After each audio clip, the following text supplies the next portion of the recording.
C'est l'atelier d'harmonisation et cartographie des partenaires intervenant dans la mise en œuvre de la résolution 1325 du Conseil de sécurité des Nations Unies, un atelier qui se tient jeudi 18 août 2022 dans l'auditorium de la mairie d'Ouvira au site Kivu. Il s'agit d'une activité organisée par l'ASBEL, la floraison, dans le cadre de son projet de vulgarisation du plan d'action national de la résolution 1325 et autres textes juridiques qui garantissent les droits de la femme. Différentes personnalités ont été présentes dans ces cadres d'échange, notamment la chef de bureau du service genre, famille et enfants, les représentants des organisations qui interviennent dans la promotion du genre et les acteurs de la société civile. Dans une interview accordée à actualitéouvira.net, le chef de programme de l'ASBEL La Floraison a expliqué la quintessence de cet atelier. Depuis 2021, la Floraison est en train de mettre en œuvre un projet de vulgarisation du plan d'action national de la résolution 1325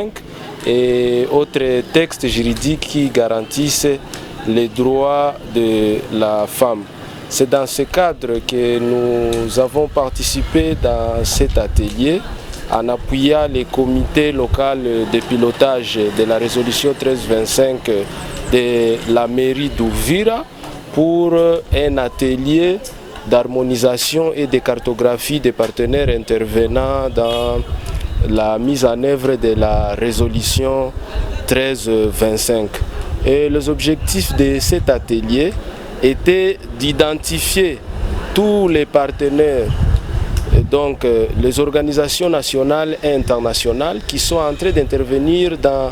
le cadre de la mise en œuvre de la résolution 1325, c'est-à-dire savoir qui fait quoi, où, quand et comment, en fait d'éviter les chevauchements sur terrain. Parce que vous serez d'accord avec moi que sans cette cartographie des intervenants, on est en train d'assister à beaucoup de chevauchements et de doublons dans la mise en œuvre des activités. Le deuxième objectif, c'était de réfléchir sur la mise en place d'un cadre de coordination qui serait piloté par le comité local de pilotage de la résolution 1325. Ça va dans le sens de redynamiser ces comités pour lui permettre de faire bien son travail, de faire le suivi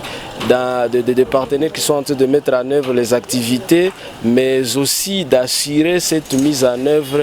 de la résolution 1325. Voilà en bref ce qui a été comme objectif de cet atelier que nous venons de participer.